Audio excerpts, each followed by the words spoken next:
Alisha.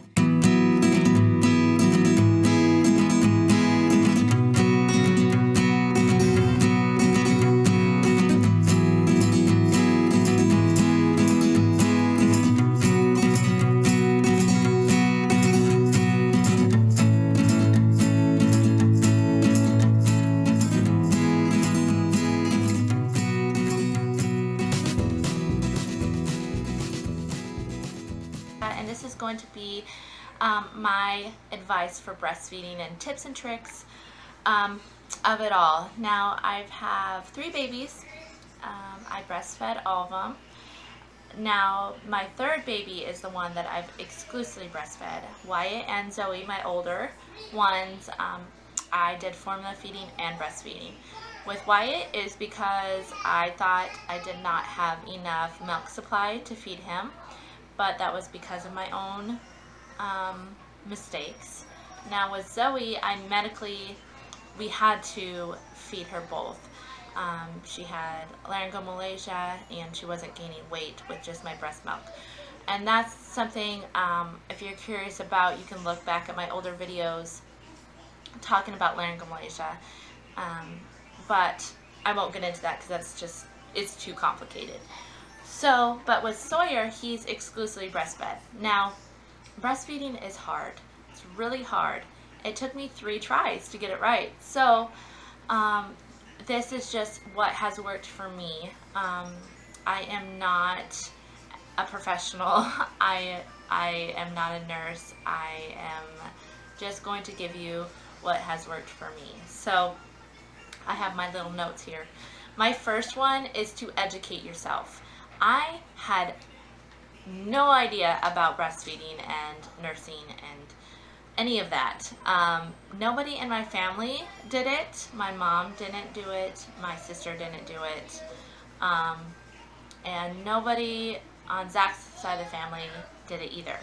So I was the first one, and I had no knowledge of it. So just get knowledgeable about it. Secondly, breastfeed right after birth if you can, or as soon as possible. That first latch is what's kind of crucial and starts your whole journey for you.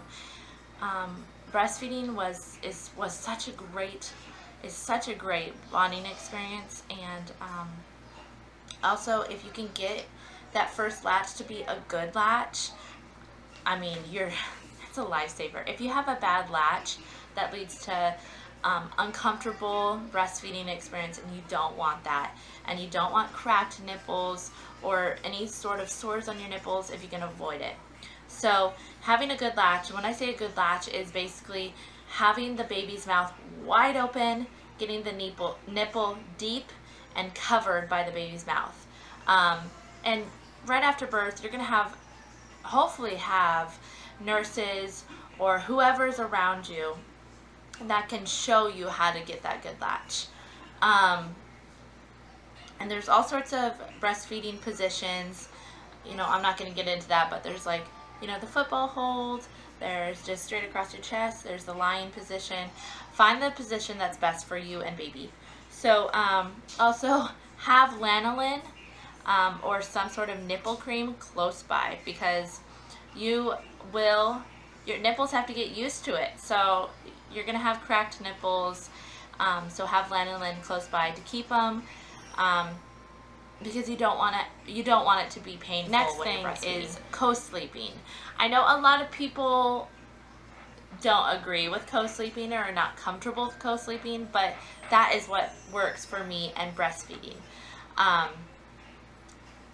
If you can, the first few weeks of baby's life, you're breastfeeding quite often, every hour to 2 hours. So if you can get, after you get a good latch and you're comfortable enough to lay on your side and breastfeed the baby, that's the way to go, because you can get sleep, and you can nurse your baby. So co-sleeping is a lifesaver for me. So the other thing that I have tried to do and I now have learned not to do for myself And I don't want people to think like I'm telling them what to do. I'm telling you guys what has worked. I don't agree with getting your baby on a breastfeeding schedule at least in the first 6 months of life. It's just so hard to try to get them on a schedule, and it kind of messes with your supply. So for me, I do it on demand. I do it whenever the baby is hungry, because that is what your body gets used to. If you try to mess with that, it's, I don't know, you get engorged, and then you could get infections, and mastitis is the devil, and you just don't want those. You don't want a clogged duct. I mean, you just have to do it on demand, because pain and the boobs is not fun. So just try to avoid any sort of thing like that. To me, it's just all about doing it on demand. Get comfy. And I mean in every aspect of your life. And be comfortable with your bra choice and your clothes. So yeah, just be comfortable, and try to be comfortable with nursing in public, because you don't want to resent breastfeeding, because it is a struggle. It's hard to breastfeed. You don't want to resent it. So get your cover and have your partner or whoever's around you that's close by support you, and breastfeed in public, because that is your baby, and he's hungry, she's hungry, and that is what nature intended. So I know a lot of people don't support breastfeeding or feel uncomfortable with it. So bring your cover and cover your baby, or if you're comfortable enough, feed your baby with boob out. I don't care. But just be confident in what you're doing and your choices you're making. Know that you can do this. I know it sounds so like stupid, but know that you're capable, and that's what your body's supposed to do. If you have confidence in it, then you'll want to do it more, and you know you can do it. And surround yourself with people that support that. I kind of felt like with Wyatt, I had, not my husband, but I had people around me saying, kind of pushing formula on me, and I caved into that in a way. So just have support with you, and be confident in what you're doing. And be comfy, like literally be comfy. Buy a good, if you have to put money into it, it's well worth it.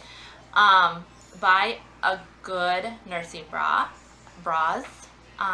Buy your nursing tops if you want to, or stock up on clothes that you can easily nurse in, because that's the worst thing ever, is not being able to get comfortable and to nurse your baby. I like to find really stretchy camis and layer up, and I find a really good nursing bra. I actually just ordered 2 more from Motherhood, and find the correct size, because you don't want to be. I would wait, honestly, to buy your nursing bras until your milk supply is where it's going to be, because your boobs will change as your breastfeeding journey goes on. So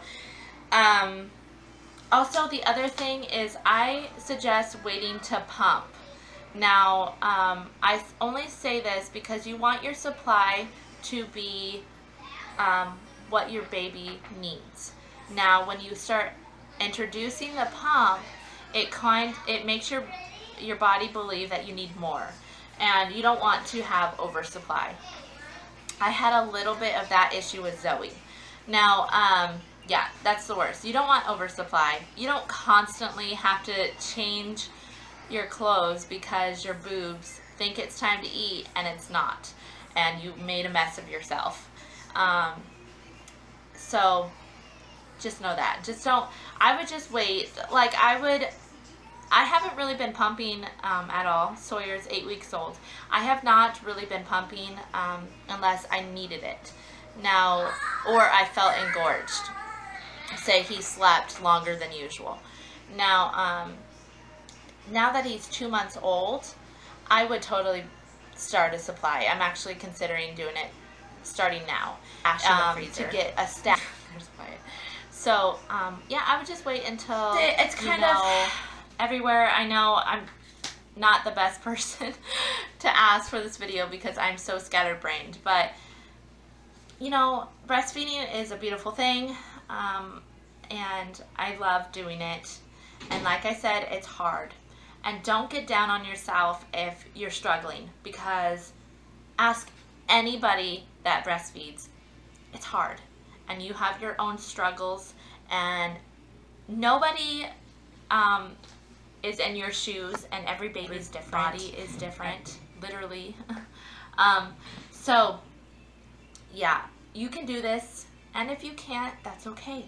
That is okay. I really beat myself up with my older babies because I couldn't do it, or I didn't think I was doing it, or I always questioned myself. And now with Sawyer and my third, I know I can do it. It's working. And so, like I said, it's hard, and it's taken me 3 babies, 3, to do it right. So I hope this video has helped you in some way, and that's it, you guys. So thanks for watching. Bye.